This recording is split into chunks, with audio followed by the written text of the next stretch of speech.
Welcome everyone to an open heart conversation organized by CKSL Bangalore. This is episode 1 and we are immensely delighted to have Venerable Robina Courtin talking to us today. Venerable Robina, as you may know, is an eminent and acclaimed Buddhist teacher. She's also widely known for her vast editorial works and for her tremendous work with the death row inmates in the Kentucky State Penitentiary. I am Shanti, and along with me, we have Aman Bansal. We're volunteers at CKSL Bangalore, and we are your hosts for this episode. Welcome to our show, Venerable Robina. Oh, so happy to be here. Delighted to be here. Venerable Robina, so our first question was in light of our present times, it was in light of COVID. These are unprecedented times. We've been locked in our rooms for over a year. In India, we are facing an economic crisis. There's been deaths around, there's diseases, there's paranoia. This is a strange time for the world, and we don't know when it's going away. We've never seen that before. And people in the cities, while if you are in the mountains, maybe people are used to it, but we in the cities didn't expect what was coming, especially the anxiety and depression. What advice do you have for us? Well, I mean, this is the thing. If we're trying to be Buddhists, even if we've heard a little bit of Buddhist teachings, we like to hear all the words, but then when it happens to us, we get a shock. So, I mean, the very first teaching the Buddha gives us is, guess what, people, things change, But so what it this is if we're trying to apply, even if we're not Buddhists, but if we listen to the logic that Buddha is telling us, if we really apply these words, what it means that things changes, that what's going on at the moment, when we have the status quo, which is all pleasant and everything, you can go out when you feel like it and get a cup of coffee when you feel like it, then we take it for granted, don't we? We tend to think this is permanent. We assume because it's nice today, it's going to be nice tomorrow. And that's why we're shocked when things change. I mean, we tend to think we get anxious and get depressed and get worried and because things change, but things changing is natural. So it's learning so the big lesson for me is we shouldn't wait till the big dramas happen before we start to understand these things, but we wait till the dramas happen. But we should realize every single day, the smallest things, and we get used to it every day. When the big things happen, we can navigate it. So of course that's the idea. I mean, that's the whole way that I think that Buddha is telling us, And I mean, and I like to say this in a way, not that's sort of religious and holy. It's just that Buddha's a really practical psychologist. And I think we forget that sometimes. He's giving incredibly practical advice, but because it's framed in religious terms, we don't hear it properly, especially us modern people. Don't you think? It's just that the people, especially in the cities, we've been so distracted by the worldly affairs, by our jobs, or we want to be distracted by that, maybe that just approaching. Sorry, go on. No, just approaching Buddhism from that standpoint, just the idea of impermanence is very romantic, is very fancy, but the practical implications of it maybe entails a lot of sacrifice, so to speak. I don't think so. No, it doesn't. I don't think so. If we're really skillful, I don't think it demands sacrifice, not at all. I mean, if we look at the Bodhisattva path, I mean, we can, you can have your cake and eat it too. If you're really being brave and we're really understanding Buddha's teachings, you can be a multimillionaire and have 10 children and 5 houses and be applying Buddha's teachings absolutely perfectly. But we've got to start small. But we love to hear it as a sort of something we do on our cushion. We like to separate it from our own life. And that's really not appropriate. It's causing problems for us. We like to hear the teachings because we're so intellectual. We're also clever, but we don't know how to actually apply it. And that's the shock when the dramas happen, when you get the cancer, when your wife leaves you, when you lose your money, when COVID-19 comes, then we get a shock because we haven't properly practiced. So it's a wake-up call to, if we're going to put our money where our mouth is, and we really like Lord Buddha's teachings, let's hear them in a really simple, grounded way. And especially into the modern world. I mean, that's how I try to bring it down to earth. It's so easy to talk about it in nice, holy terms. We're not 10th century Tibetans. We're not, 10th century Indians. We're in this outrageous modern world. And this is why the Bodhisattva teachings especially are talking to us. We have to hear it properly and have courage. We can learn to apply all the teachings in daily life. It's just up to us to hear it properly, Don't have to sacrifice anything, of course not. We're sacrificing suffering. We're sacrificing attachment. It's hard work to do that. But in the end, what we get as a result is everything. We get happiness. We get whatever we need. We have to see it like that, not think we're giving up something. I know when Lama Zopa said one time, because we don't hear Buddha properly, we don't hear him when he talks about attachment. We don't understand it. And when we hear he says we've got to give up attachment, as Lama Zopa says, we think, oh, I've got to give up my heart. I've got to give up my happiness. No, we don't. We're not giving up happiness. We're gaining happiness. And this is not a joke. It's actual, and not some kind of holy happiness, actual happiness. But it's hard to hear it like that. Maybe we could put it this way. Would it be easier for a person who's living in the mountains, who's been brought up like that? He's not been playing video games. He doesn't drink. He doesn't smoke. He doesn't have a wife maybe, or he doesn't have a girlfriend or partners. Would it be easier for him to apply Buddha Dharma, or for somebody who's been brought in an environment which does not have a lot of gross vibrations? For somebody who's been living a simple life. Well, theoretically, yes. I mean, we all know the ideal scenario, to start, the ideal scenario is to not be too close to the objects of attachment because we're so hooked by them. But if we're brought up with it since we're children and we're taught skillfully, of course, we have to lower, this is what the lam rim is. We have to know the level we are at, If we can't handle cigarettes and alcohol, we've got to remove ourselves from it. It's very evident. But once we start to get used to it and we apply it properly, we can be skillful. I mean, that's what Lama Yeshe's great skill was when he started teaching, hippie Westerners back in the late 60s, early 70s. He could see immediately where we were at. We're not going to go to the mountains. He could see that. What's the point of giving all those fundamentalist teachings? So he had this incredible ability to make the Dharma appealing and applicable and doable for people like you and me. And that's the great skill, I think. We have to learn to see that, Right. So you're saying, somebody who's married, who works 10 hours a day. In India, we work 14 hours a day.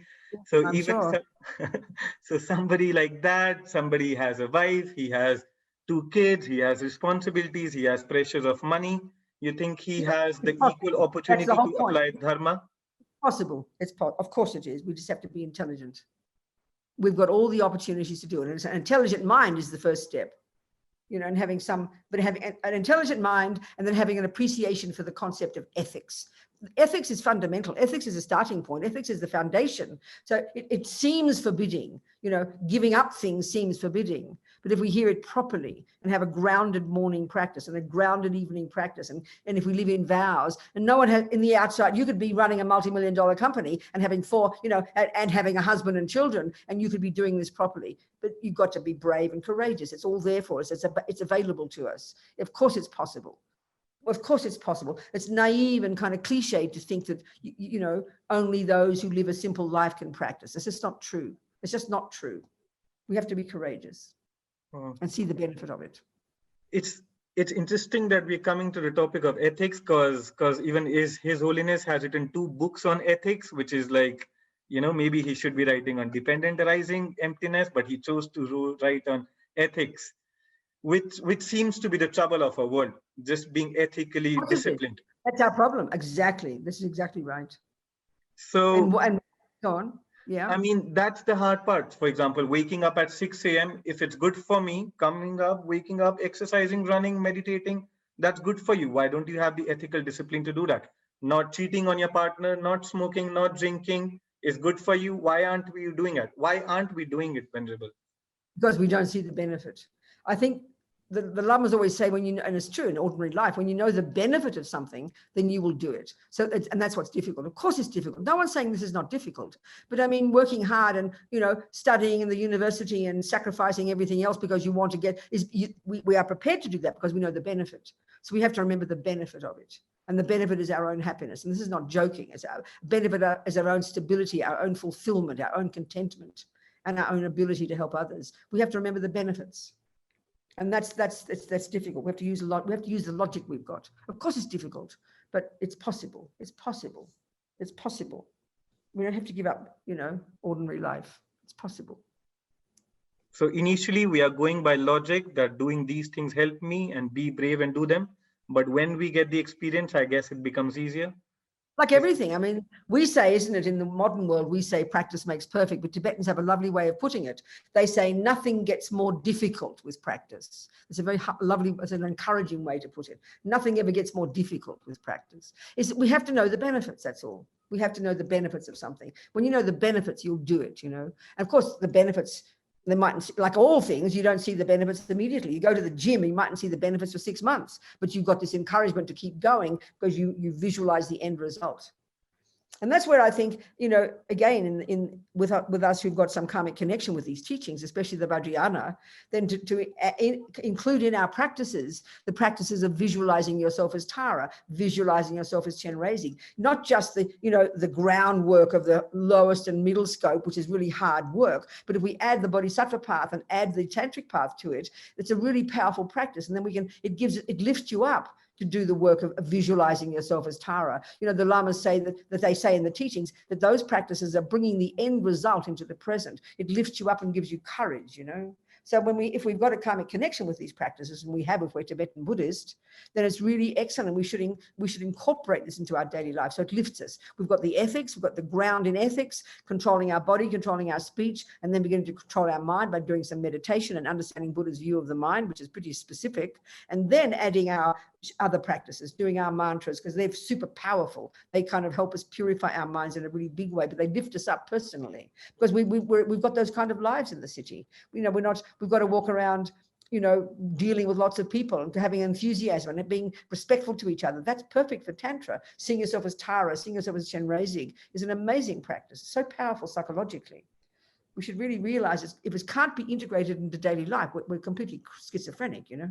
We've got to see the application of all these teachings as real daily psychology. That's what's marvelous about it. And that's someone like Lama Yeshe. From the beginning, he had this incredible ability to express it that way and to get us to see it this way. You know, it's very powerful. But Venerable, and maybe this could be my last question, and then Shantiji has some questions for you. But Venerable, for a layman, let's say I'm beginning my journey into Buddhism right after this lecture. So I read this in the Intro to Tantra book by Lama Yeshe. He says the basic prerequisites to start your journey into Tantra is renunciation, is bodhicitta or aspiration for bodhicitta, and then third is at least intellectually understanding emptiness. Exactly. So if I'm a layman, if I'm beginning today, should I start with that, or should I maybe start with some yoga, start with some breathing exercises, some pranayama, maybe wake up on time, sleep on time, and then take up Vajrayana and Tantra, maybe? But I mean, it goes without saying, if we understand the path, if we understand the logic of the incremental presentation of all the teachings of the Lam Rim, we know perfectly well you wouldn't start with that. You can't. It's university. That's postgraduate level. You don't start with that. How can you start with that? Right. I mean, if you come into this, okay, put it this way, if you come into this life with strong past history with the Dharma, and you've got a natural sense of ethics, and you've already got that built into your mind from past practice, then when you do hear you might immediately feel attracted to the teachings. You might, for the first time, you might take refuge, and then you might take initiation the week later. That's not impossible. People have that karma. That person's suited. We have to know our own mind, though. But the traditional approach has to start with ethics. I mean, you know, as you know, the Buddhists don't talk about yoga, but why not do something like that? But the starting of ethics is controlling your body. And in daily life, that means the very first level of application of Buddhist teachings in daily life is, the very first one is I control my speech.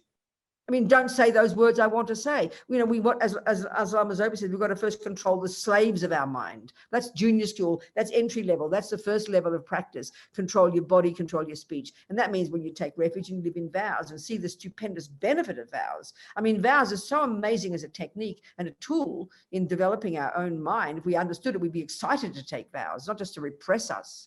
We have to do that first. Then we go to the mind. Then we go to the bodhisattva path. But we can speed it all up depending on the karma you have. You know, some people, it happens immediately. So we have to know where we're at, what suits us. But if we have got karma with this path, and we've taken refuge and the lay vows and the bodhisattva vows, and we've taken some initiations, then we have all the tools there, and we can integrate them all. And they're very skillful, you know. Venerable, you were born in Australia, you were raised in Australia, you are a trained classical singer, trained in martial arts, a jazz lover. You were deeply involved in the feminist activism in your youth at that time, during that period. You met Lama Yeshe and Kabja Lama Zopa Rinpoche in Queensland in 1976, and finally you took ordination as a Buddhist nun in 1978. at the Shita Meditation Center in Dharamshala, India. Venerable Robina, how easy was it to give away your fantastic worldly life that you lived in your youth? How easy was it for you to take on the ordination as a Buddhist nun during that time? Well, I mean, because it's an evolution. Yeah, perfect. But it was because it was an evolution. It wasn't like an overnight thing. Suddenly I'm having this marvelous life and the next second I'm in Buddhist nun's robes with a bald head. It was an evolution. So, I mean, really what drove me, I think from the very beginning, I was brought up a Catholic. And I had this very strong connection with religion, with God, with the concept of God being everywhere. It was very powerful for me. And I went to Mass. I loved going to Mass. As soon as I first went to Mass, I saw the priest and I knew it was my job, you know. So there's obviously, using Buddhist terminology, it clearly had a karmic connection. So I was driven always in an internal life, but at the same time, I was really rebellious. I was the worst kid at school. I was the worst behaved in the family. I was rebellious. I was a bully. I was really, outrageous behavior. But so internally, this world of mine, I never discussed it with anybody. I just assumed everybody thought like this. I was in love with God. I was in love with, Mary, the saints. I went to Mass all the time. But as I got to about 13, 14, at the same time as being bad, at the same time I had this religion, and I was on my knees begging my mother to let me be a nun, And of course she said no, and I cried. So eventually I then heard jazz. That opened me up. In 1950s Australia, all I saw was white people. Occasionally I might see an Aboriginal, not often. A couple of Asians lived in Australia. Australia was very limited. And then I suddenly hear this amazing music and it blew my mind. My mother was a classical musician, so it was extraordinary for me. And it was extraordinary for my mind, my heart, because it was hearing about suffering, hearing about the human condition. So that really was very clearly, it was goodbye God, hello boys. So that was the 60s. And then it wasn't just feminist politics. And then I went to London to continue studying music in 1968. And then it was this evolution of radical left politics. I was totally involved with radical left politics, and then black politics, supporting Black Panthers, and then feminist politics. So it was about 10 years. And if I look back on it, it was a very clear, logical stepping stones. It doesn't look like it when I was in it, but I was always driven by this wish to understand the world, why the world is the way it is, what causes suffering, how to make the world a better place. So the political approach was the perfect one for me. It was all external. But by the time I was about 29 and I was doing martial arts. So it's like I'd exhausted all options for what made the world suffer. I'd always blaming the outside world, And that's when I was doing martial arts. That was kind of getting closer to my path, and I found I'd felt my path. And then something happened, and I couldn't do martial arts. And then I met the lamas. So it was an evolution for me. And even in that period, I always knew I didn't want to get married. I didn't want to have babies. It never arose in my mind. I never questioned it. So clearly, I've got the strong connection with monasticism. I didn't want to live in one place. I didn't have many possessions. I wasn't trying to be renounced. It was just my character. So by the time I bumped into Lama Yeshe and Lama Zopa, I'd given up having boyfriends, and for a while I was having girlfriends. I gave all that up. It was just clearly not the way to go. I wasn't getting what I wanted. I'd given up cigarettes. I'd given up marijuana. I'd given up alcohol. It was like this natural evolution. And by the time I met the lamas, I thought, yeah, it was a struggle for me, but I knew this is where it was. So it was a very natural stepping stone. So then finally I thought, well, that's the kind of nun I want to be. And then 1.5 years later, there I was. So it was a natural evolution for me. And then here I am now. Because I was always looking for the suffering in the outside world, trying to where are the causes. And then when I met these lamas, it was like they said, well, how about looking at the mind, your own mind? So that's the big shift, So it was a very natural evolution for me. And it was never like feeling of giving up something. It was a natural one of just gaining something. I never thought of it as sacrificing, not for a second, and still don't. So Venerable, while you were with the lamas and while you were you had that natural process of going towards ordination. So were there any obstacles, internal or external, or were there any clash of ideologies or thoughts or any worries or concerns? Did you face any of those kind of situations while you were? No, not at all. For me, not for me, not. Never not. But for me, the only obstacle is my delusions. That's always been clear. The only obstacle in my life, and since then until now, has been my own attachment, my own anger, my own jealousy, my own fears, my own drama, my own ego grasping. That's always been the main. There's been no external obstacles, which is very fortunate, Never a clash, never a doubt. All the years I've been now, it's 43, 44 years I've been a nun. I don't know. I'm not trying to be arrogant. It's just how fortunate. I've never had a millisecond yet. Should I not be a nun? Should I? It's always still seems clear to me to be the best way to be ordained, to live in this, to live in ordination as the most effective way for me to, you know, to live my life. But the thing is, I don't have the life of a monk or a nun. I've lived in different Buddhist communities for sure, but mostly I'm living in the world. I'm living in the world, traveling all the time. And when I was traveling, so I'm living like, if I didn't have my robes on, I'd look like a regular person, living a life, going on airplanes, going here, going there, dealing with lots of people, you know. But I mean, so it's, and that's also not a problem for my mind. It seems quite comfortable. You also mentioned your pursuit for God, your connection with God when you were 13 and 14. When I was all the time as a youth, the whole time, since I was little, up until I was about 19, yes. And then you sort of gave it up, or you sort of realized? Yeah, I just realized, was this part of this process? I realized, I just decided it was, so I joke about it and say, I decided it was now goodbye God, hello boys. But that was just what happened. I was moving in a certain direction. I wanted to discover other things about life. And I didn't have much guilt. I just decided that philosophy wasn't suitable to me. And it wasn't easy, it wasn't difficult to give it up, because when I look back, I didn't never think of God as my creator. I never had a discussion about, I never thought of creator. So it shows maybe I've got some Buddhist connection, that it was more like the guru, more like the concept of Buddha. It wasn't a problem for me I never thought of God as my creator. So it was time to express and experience new things. So I decided stop going to mass, stop being a Catholic, and it wasn't a problem for my mind. So we in India, we live with a big community, including our parents, our friends who believe in God, who believe that God is a savior. Could be Brahma, right. Could be Krishna, could be Jesus as well, could be Muhammad, yes. Could be. So that's ingrained. That's where we seek our refuge. That's where, you know, like it's God's will. Like that's what provides us comfort. You know, exactly. So I live in a Hindu ashram there. It's all about divine. Divine wants it. You have divine. It's all the same. You have a soul, and it's everyone's soul. I mean, so people who believe in God, people who feel a strong connection with this divine energy, whatever that is, you think Buddhism would it be very contradictory for these ideals? Would they struggle? No, when we understand the Vajrayana, when we understand the Vajrayana, it's totally suitable.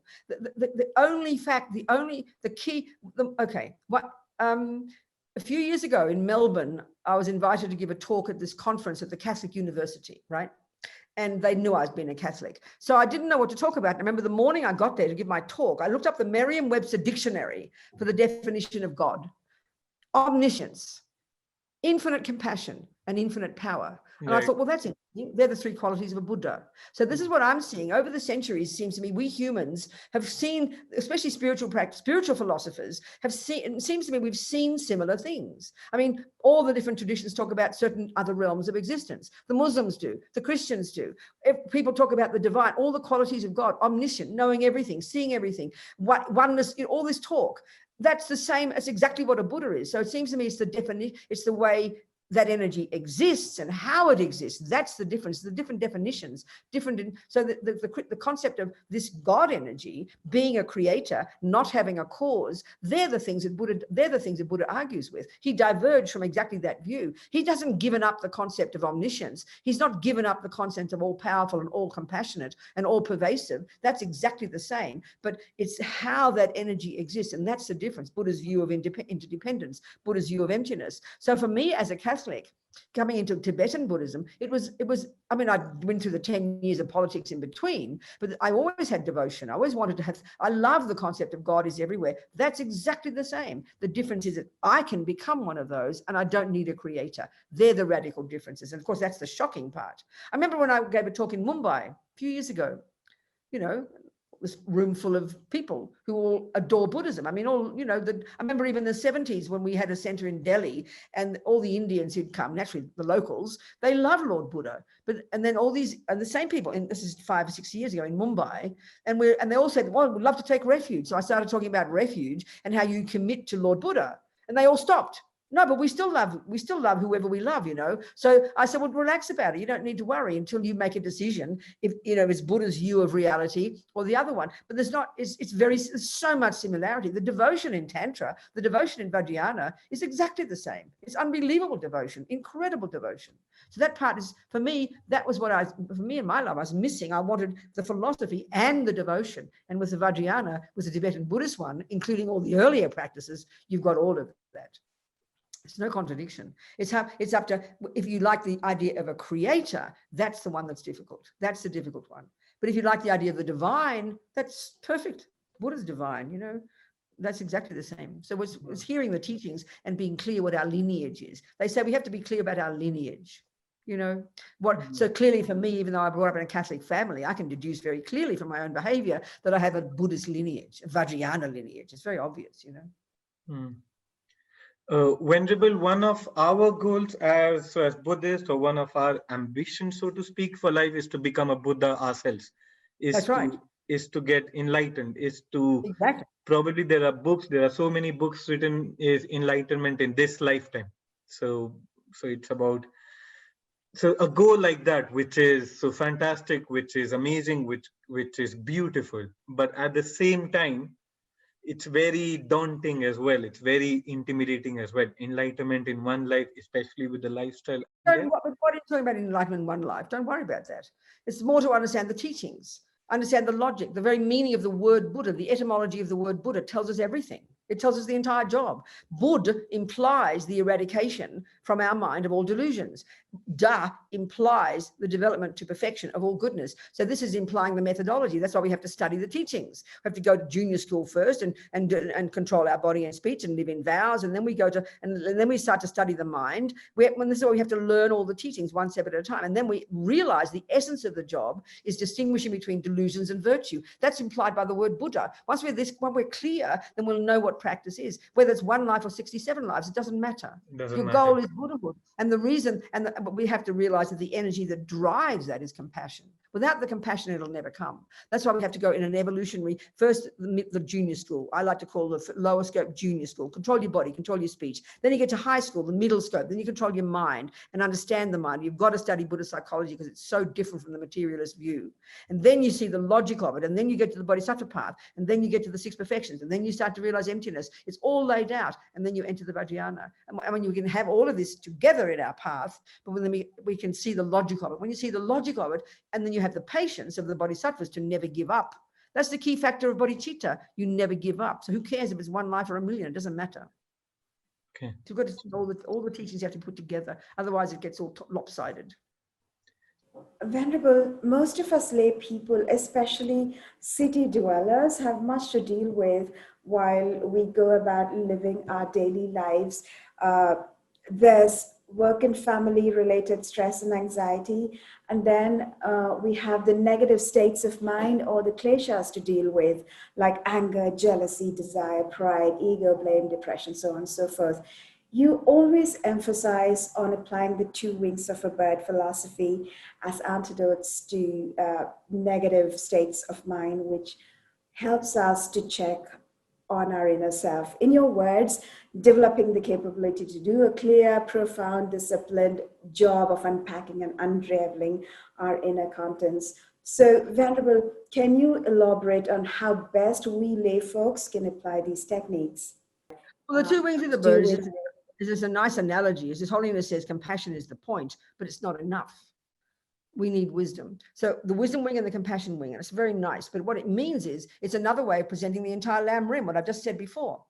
The wisdom wing is the first and second scopes of the Lam Rim. That's junior school and high school. I find that analogy quite helpful.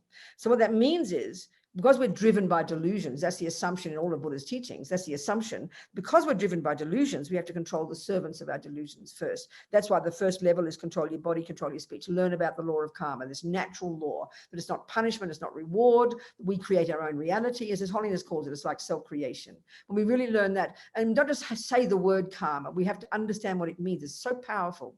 It's meaning that everything we think and do and say programs us. We create the person we become. When we realize that, of course we want to control our body and speech. We see the advantages. I'm the boss. I create myself, not this schizophrenic idea that I'm this innocent victim who didn't ask to get born. And excuse me, being rude, either you're created by God or you're created by your parents. In both cases, you have no say in it. But the Buddha says we create ourselves. It's such a powerful concept. Already this is so powerful because what it does is stop the self-pity. It stops the victim. It stops this kind of naivety of just floating along and accepting what happens. It's wrong. We create our own reality. So we control our body and speech. Then we get to high school and start to study the Buddhist model of the mind, which is vital to understand. We think we know the mind, but we have no clue. And this comes from you amazing Indians before the Buddha. As His Holiness said, it was these amazing Indians more than 3,000 years ago who were the ones who began the investigation into the nature of self. I mean, Lord Buddha came out of that system. It's an incredible, sophisticated view of the mind, this internal. It's unbelievable. They map the mind, it's incredible.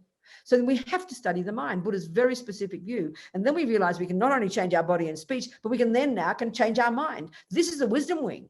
This is the retreat mode. To do that properly, you'd give up sex, drugs, and rock and roll and go to the mountains. That's the quickest way to do it. But we won't do that, so we do it at home. That's the basis of a daily practice. That's the ethics and being your own therapist, as Lama Yeshe puts it. That's the internal job of being a Buddhist. Then you've got the compassion wing. So it's clear the degree that I can work on my own mind and rid my own mind of my own neuroses and my own self-centeredness is the degree to which I can see others and realize we're all in the same boat. And if we don't study karma properly and realize that we all suffer because of our own past actions, we'll never have proper compassion for others. We've got to do the wisdom wing first. It's like junior school and high school. You can't just leap to university. That's why I find the analogy of junior school and high school instead of low scope and middle scope, which is so medieval and so Tibetan, we don't hear it properly. It's logical that you've got to do this first work first. It's logical you've got to control your body, speech, and mind. That's the basis of being a Buddhist, using karma and his amazing view of the mind. That's the nuts and bolts of being a Buddhist. Then we can start to see others and be patient and kind and compassionate and want to put them first. And it's a natural, logical process. And that's why if we study it properly, we will understand that. But it takes us time to see it this way. I said at the very beginning, it takes us time to hear all this amazing philosophy in a down-to-earth way, We have to do that. Otherwise, it's just lots of theory and we don't know what to do with it. The wisdom wing is working on yourself. The compassion wing is helping others. And you cannot do the compassion wing. As His Holiness says, compassion is not enough. As Lama Zopa says, meaning well is not enough. You've got to have wisdom. Wisdom is a grand word. It just means removing the rubbish from our minds so we can have some clarity and see what's going on. And the essence of wisdom, of course, is finally dependent arising and emptiness. But the wisdom wing is the nuts and bolts of abiding by the laws of karma and learning Buddhist psychology, being your own therapist, getting some concentration, and then unpacking and unraveling your mind every second of the day. That's the miracle of Buddhist psychology. That's his expertise. That's our daily life. When we can do that, we can manage the world. If we don't do that, we're lost. Is there ever a hope of arriving on the same conclusions or having a collaboration with the materialists of the world, which are running the magazines, which are running the journals of the world? Well, I mean, this is look at the discussions of His Holiness. Amazing discussions he's having in the last 30, 40 years with all the best brains in the physical world, in the world of philosophical materialists. And he's found this amazing, in his incredible brilliance and humility, he's found this way to bring people together. And in other words, I mean, everybody thinks he's learning about the West, and isn't that fantastic? But who's learning about Buddhism is all the Western people, the modern people, and they're really starting to question their assumptions about what mind is and what consciousness is. They can only be coming together. I mean, there's so much similarity, even with emptiness and all the science and all that business. But until it can be proven, until materialists can begin to open to their mind to the possibility that there is a factor, that consciousness is in its nature not physical, that's the point where things will get stuck. There's so much similarity, but until you get to that point, until the people who've got the philosophical materialist view, and they're trying to prove, and that's why His Holiness is so amazing, they're trying to find ways to prove that we can have consciousness that is not physical. I remember recently when I was working on Lama Zopa's book about death, I read a book by an American medical journalist called The Undead, and it's not about zombies. It's about he's a very funny fellow. It was about his findings in the United States in the medical profession, the big conflict and the contradictions now about what life and what death is, specifically in relation to the world where they take organs. Because when you stop breathing, that's what they think is death. But now they're finding many problems. There's over the centuries. we know in all cultures, there's always been reports of people, quote unquote, coming back to life. And of course, that's in the too hard basket for the materialists, because you just can't explain it. But that's easily explained in Buddhism, because as we know, when you stop breathing, you're not dead yet. You're subtle consciousness. In the Vajrayana, you've got gross consciousness, subtle, and very subtle. Well, the subtle is now happening. And that's what they're finding, that people come back to life. So what is death? They're just not sure. I remember one doctor in this environment, he's quoted in the book as saying, I can now say with certainty that consciousness is not a function of the brain. I don't know what it is, but I can say that much. So I think it's marvelous, all these talks and discussions, but it'll only start really coming together and integrating when we can posit the possibility that that consciousness is not the brain. It's a shock for neuroscientists, and that's why His Holiness is so skillful at opening up all these conversations. It's marvelous. Because, I mean, as we know, the level of our consciousness that depends upon the brain is called gross consciousness. It's very gross, but we've got these far subtle levels of cognition that we can then access. And if you get shamatha, if you want to spend a couple of years up in the mountains, you can get shamatha, you can prove it because you'll get clairvoyance. So it's not that complicated. It's all there. The techniques are there to prove that mind is not physical, that we've got these subtler levels. But of course, we have to have the will to do it, Venerable, you've edited several works of the great Buddhist masters of our times, especially Khyentse Lama Rinpoche and Lama Yeshe. So I have questions based on, I actually have 3 questions based on your work, Venerable. Yes.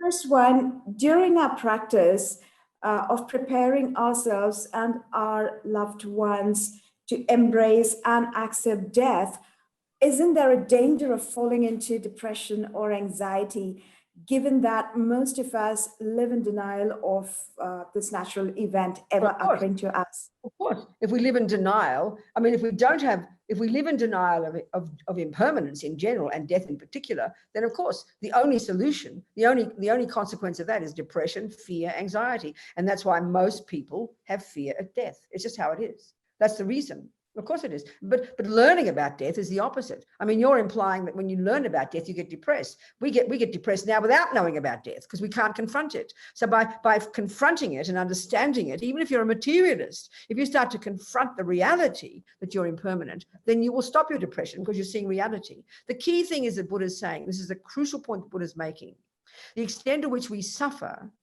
including depression, anxiety, not to mention every other suffering, is the extent to which we live in denial of reality. That's exactly what he's saying.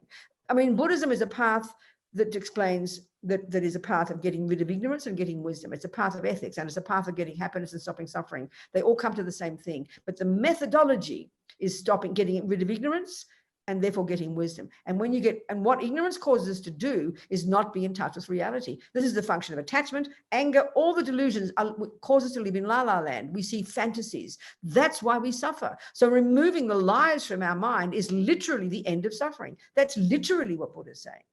So by recognizing the reality that I'm impermanent, the reality that I will die, that stops depression, and it's not the opposite. It's not the opposite. It stops depression, for goodness sake, because we see reality. We've seen, instead of resisting reality, we now accept it. That's what stops fear. That's what stops suffering. That's the point. In your words, we are bottomless pits of dissatisfaction, Venerable. So, and everything remains, it's not enough or it's not good enough. So how can we avoid that it's not enough and this is not good enough, that is not really enough? We have to practice recognizing that it is enough, Chanti. We have to change our mind, and we have to be our own therapist. We have to learn to look into the constant emotional hunger, which is not easy, which is attachment, the assumption of attachment. And we get born with this from past attachment in past lives. We get born with deep feeling, and we believe it, that I'm not enough. It's a lie. That's when we study Buddhist psychology, we realize that the delusions are literally liars, but we're addicted to believing them. So part of the practice is to stop believing it. I mean, if you believe that 1 + 1 is 3, you'll always get disappointed. So what do you have to do? You counteract the lie. So this is the hardest part to see it with the delusions until we really study Buddhist psychology properly. The function of the delusions, one, they're disturbing, but they're liars. They're actual conceptions in our mind that we've practiced to perfection that are literally liars. So attachment is saying, I am not enough, so I need something more. It's not true. So we have to argue with it. And as Lama Yeshe says, we have to learn to be content now. Of course, we don't believe it overnight, but that's the fundamental direct antidote to attachment, is not believe it. We are enough. I do have enough. It is enough. I mean, we're all complete junkies, but this is primordially deep. We can't change it overnight. As Lama Yeshe said, I can tell you about attachment for one whole year.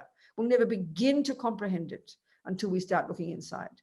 And as Lama Zopa says, we've got renunciation. This is just the beginning of the wisdom wing. We have got renunciation when just the thought of another moment of attachment is so disgusting.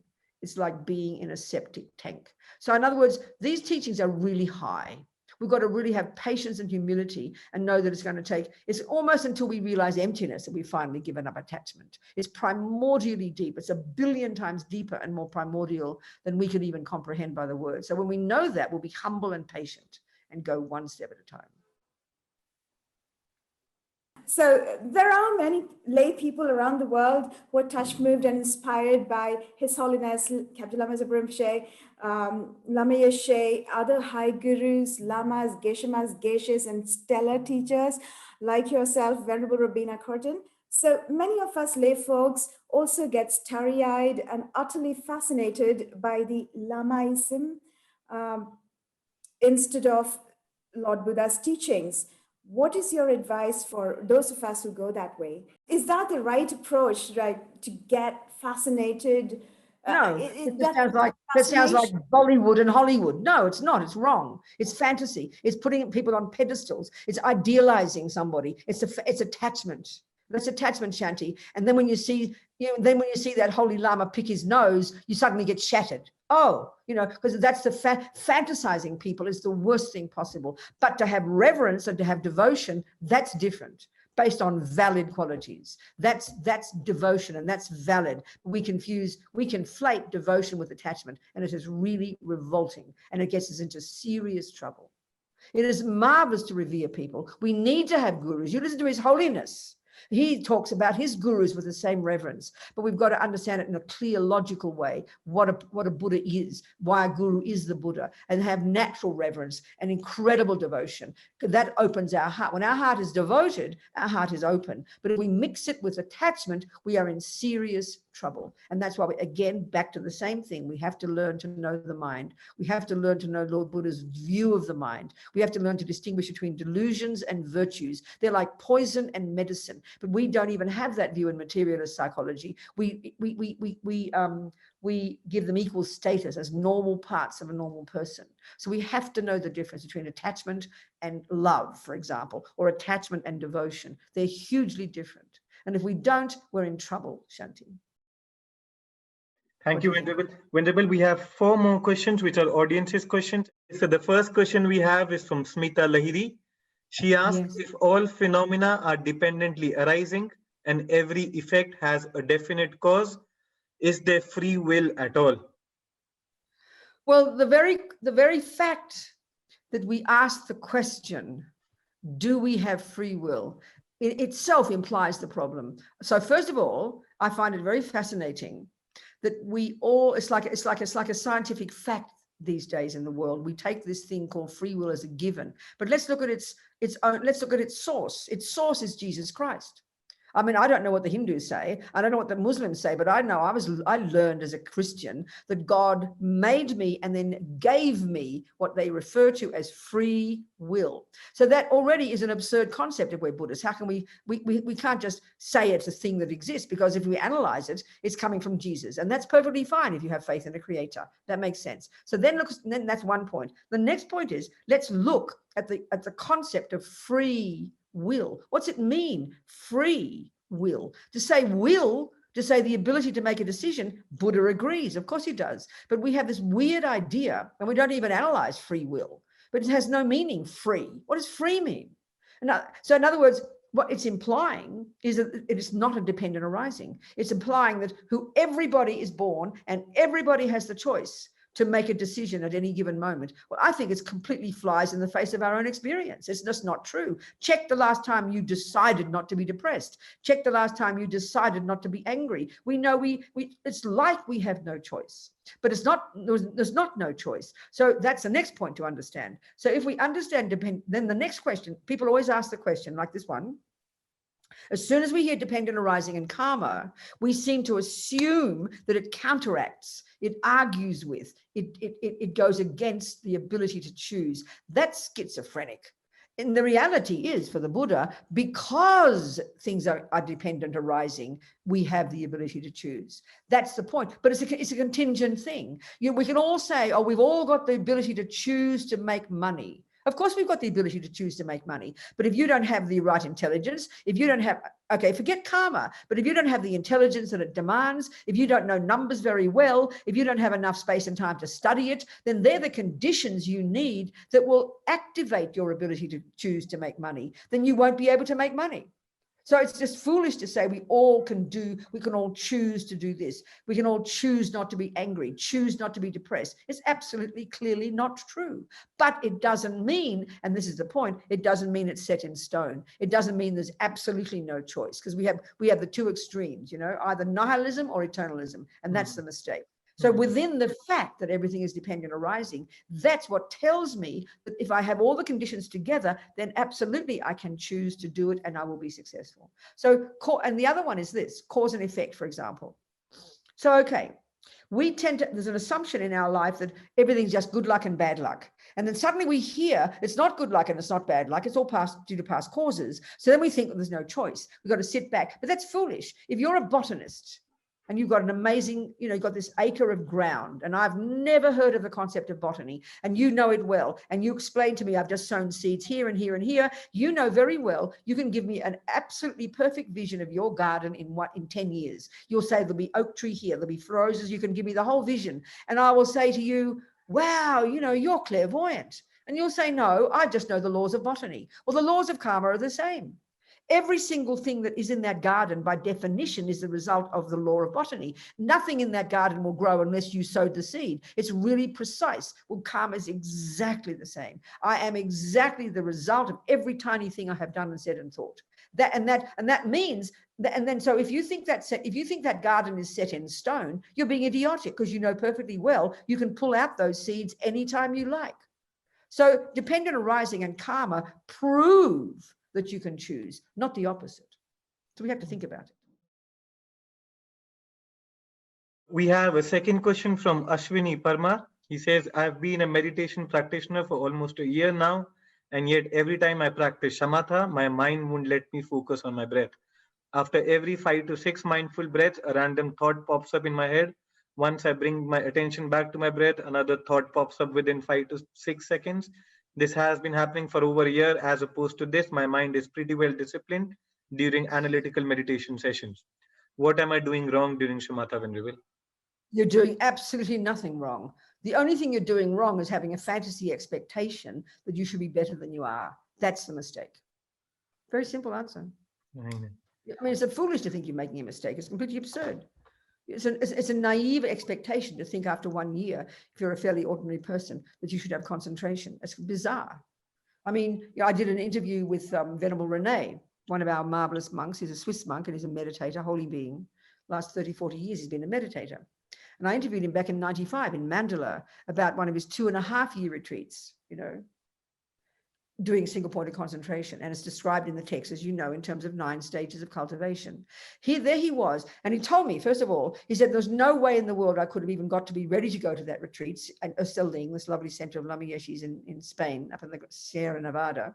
A perfect place. His Holiness blessed it in 82 and said it was perfect for meditation. So he had the right conducive condition. He was a monk. He'd studied for years. He'd taught for years. He'd done many practices. He'd done many purification. He did all this other work. Then he finally got to the mountains, and then for 2.5 years. And he said he knew he couldn't get past, even after the first year, he couldn't get his mind past maybe the 5th stage. So that's 2.5 years, full time, 12, 14 hours a day, serious meditation, and a monk, and living in vows, and having taught and having practiced for years beforehand. So be humble, please, this person.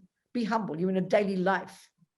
We have no, when we look at what you would be like if you had concentration, it's an incredibly brilliant, subtle state of mind. So it's naive and absurd to think, you know, that you're going to conquer very fast. So you be patient and humble. And this is the other point for me. Don't expect to have concentration just doing it in 1 hour a day or something, you know, in an ordinary lay life without lots and lots of practice beforehand.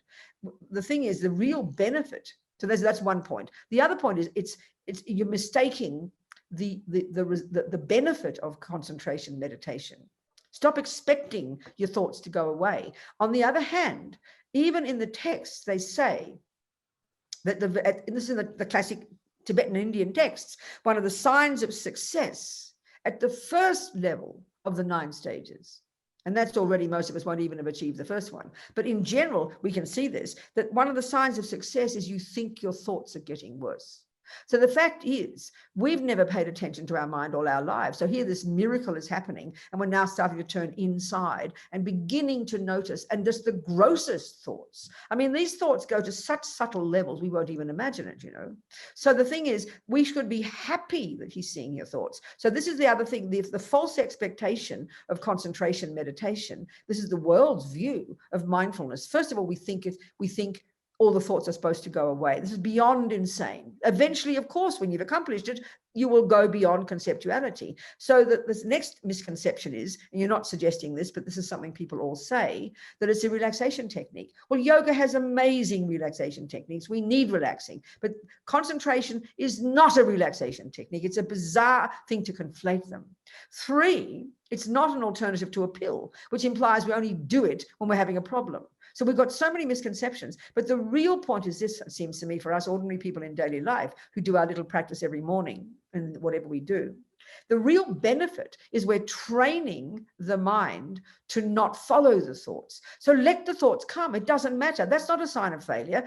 The sign of success is that you don't follow the thoughts. That's the miracle we have to learn.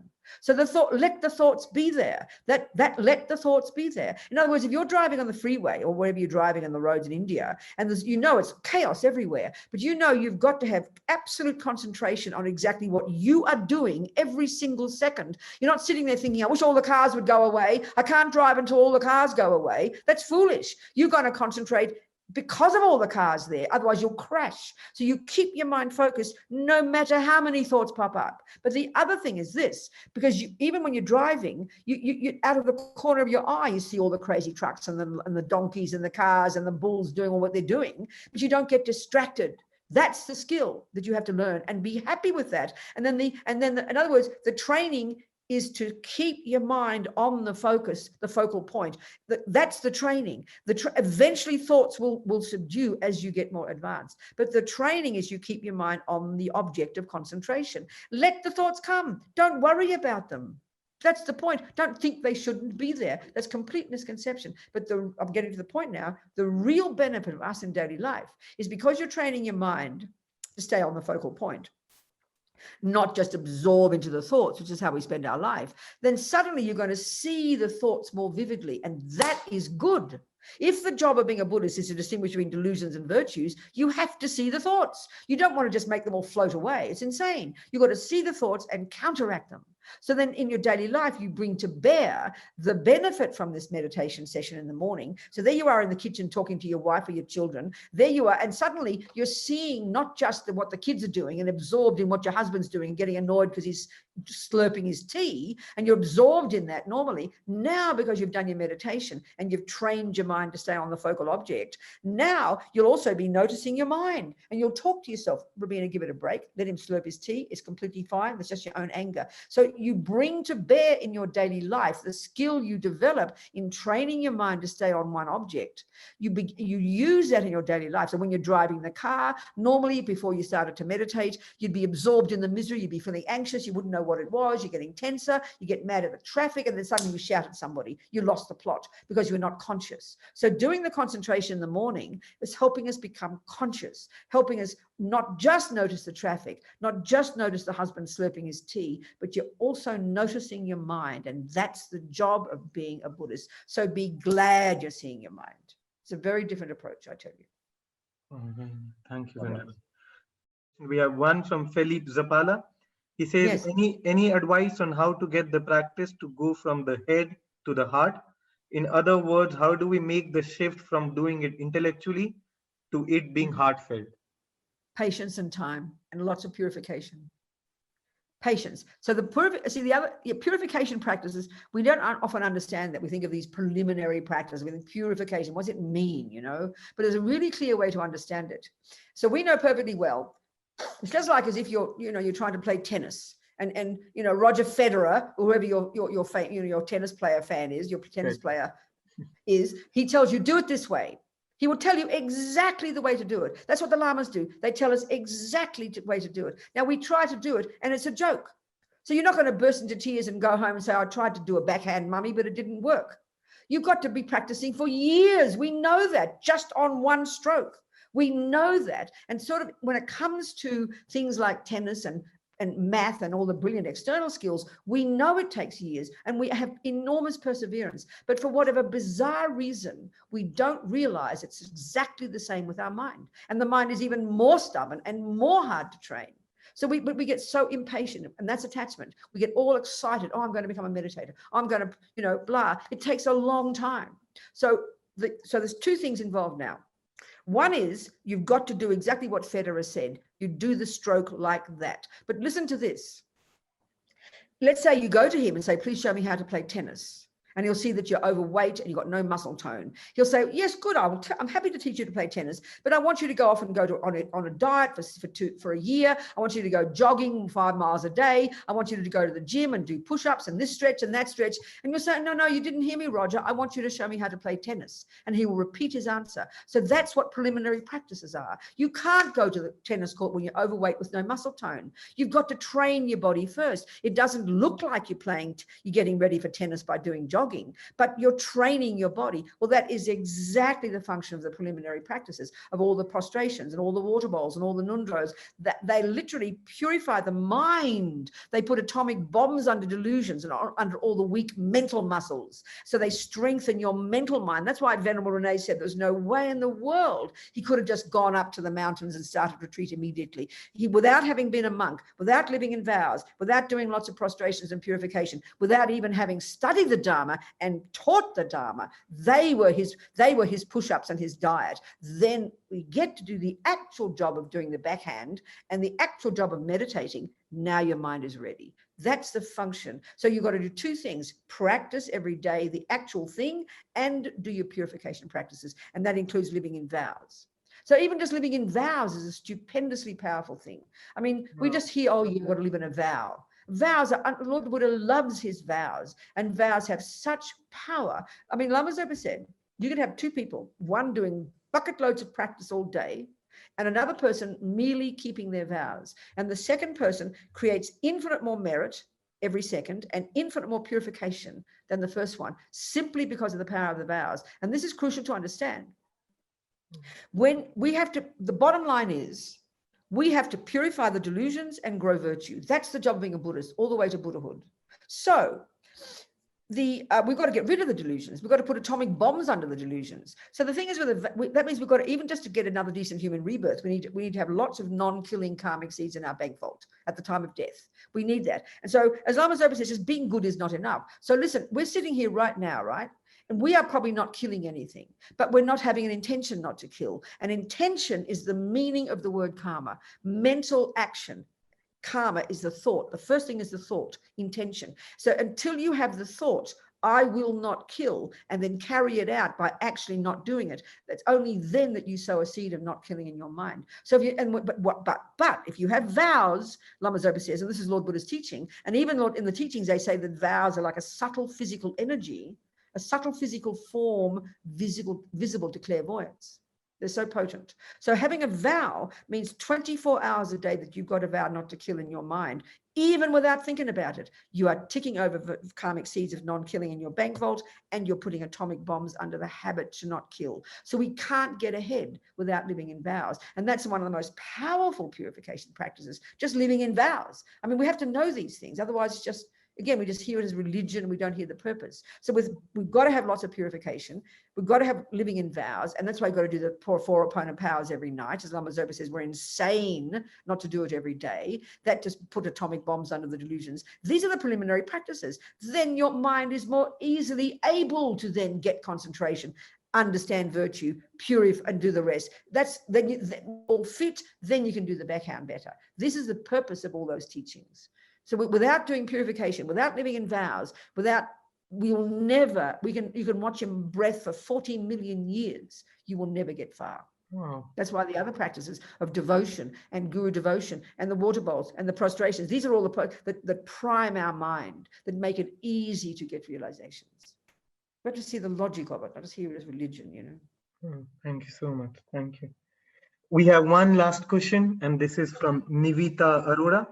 She says, how do we not let compassion bring us down? How can we feel another suffering deeply, but at the same time, not let it pull us down with it? I often find myself struggling to remain hopeful and strong in seemingly hopeless situations, especially ones in which I cannot do anything to help. This is a perfect question. It's so important. This is where we put the two wings of the bird together. And this is also showing us why we can't just leap into the compassion wing first. When we think of, many of us like Buddhism or like spiritual teachings because it's about compassion. And you're absolutely right. But as His Holiness says, it's not enough. You've got to do the preliminary work first. You've got to do junior school and high school first. You've got to do the wisdom wing first. And what's that mean? You've got to work on your mind. So that in this particular case, when we understand the Buddha's view about the mind, and we realize the virtuous states of mind, like compassion, love, generosity, forgiveness, they in their nature are not deluded. In their nature, they're clear, they're valid, and they're virtuous. So therefore, in their nature, logically, they cannot possibly cause you suffering. Compassion is not the reason, sweetheart, that you suffer. So what's causing the suffering? Your attachment. This is what we don't discuss this in materialist for psychology. It's unique to the Buddha, and this is vital to understand. So right now, we have attachment. And what is attachment? This bottomless pit of neediness to get only what I want. It sounds very brutal, but if we isolate it and see it for what it is, we don't experience attachment on its own. It's always mixed with some love, some compassion, which is why, because they're our saving grace. But if we want to analyze it precisely, then attachment is this vampire in us that's frantic to only get the nice things. Think of this one. Attachment can only stand the nice things. It only wants the nice sounds, the nice smells. It doesn't want to see any suffering. It doesn't want to see any problems. It doesn't want anything to go wrong. Can you hear this, people? That's attachment, and it's a junkie in us. And so when attachment doesn't get what it wants, so in other words, you see suffering, attachment really gets upset. Attachment is upset, and then aversion arises, and aversion can turn out to be anger, or it can be upset, or it can be even be depression. So it's attachment that causes depression and anger and fear. Attachment, compassion cannot possibly cause suffering. So this is the skill we have to learn to distinguish those different parts of our mind. That's why the great bodhisattvas, the more suffering, the better, because they get enthusiasm and courage and more compassion and more will to never give up to help others. That's the outrageous compassion of the bodhisattvas. They do not suffer. It's not possible to suffer when you've given up attachment, when you realize emptiness. When we understand that, then we will know we're ordinary people right now with lots of attachment. And it's the attachment to have everything to be lovely. That's why we suffer, not because of compassion. But you should know your own mind to see this. It's quite difficult. That's why, like in your family, let's say you've got an alcoholic brother, such a typical example. You have such compassion for him. You love him. Love is may he be happy. Compassion is may he not suffer. These are what we're trying to cultivate. But we don't realize we've also got attachment in there. So because you've got attachment to be everything to be lovely, the attachment part of you is upset by your wretched old alcoholic brother. He upsets mum and dad. He vomits in the soup. He upsets everybody. And attachment sticks its nose in everybody else's business. So you try to manipulate. The attachment in you tries to manipulate your brother. You must go to AA. You must give up alcohol. But you think you're being compassionate. Compassion is there, but the part that sticks your nose in and interferes with him and bullies him and gets upset because he's not behaving properly, that's attachment, not compassion. So when we know the difference, and we really could, and it's not easy to cultivate, then no matter how much suffering there is, that's grist for the mill for the bodhisattvas. The more the better, because that strengthens their compassion and strengthens their ability to help. So we have to know this theoretically, then we have to know our mind and distinguish between the attachment and the fears and our own aversion, our own rubbish. That's the stuff that drags us down, not compassion, not suffering. It's very important to understand this. So slowly, okay? Wow.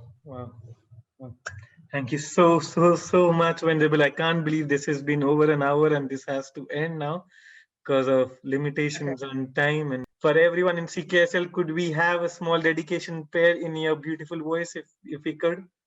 Of course we can do that. Let's do that. So So let's do our two classic dedication prayers. We can think the first one, we can think that, here we've been for a bit more than an hour. And, even though we've been, talking about me, let's hope there's some learning from this for all of us. Some of the time talking about me. So we think all these seeds we've planted, this 40, 60, 70 minutes, 70, whatever it is, we think none of them have gone astray. So we think we're going to nourish these seeds, and we're going to have this re-energize our encouragement to know our mind, to control our body and speech, to understand the teachings, so that we can develop our amazing potential, so we can achieve the goal of our gurus, who are showing us right there in front of us what we can become, and be enthusiastic about it and have long-term patience, because we've all got the ability. And the second little prayer is, may this aspiration, that bodhicitta, this amazing aspiration that never gives up wanting to benefit others, based on compassion, may it grow and grow in the hearts of all. So I'll sing in Tibetan. Gewadi nyududar lama sangye drugyune drowa chikyang malupa dei sala Gopashok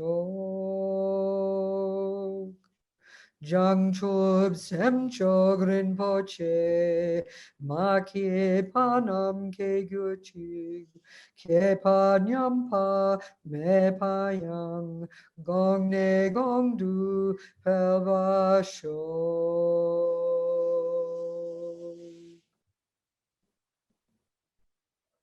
All right. Thank you for inviting me. So happy. Thank you so much, Venerable. Thank you. Darlings, thank you so much for inviting me. Much love to you. Thank you. Thank you, Venerable. Bye.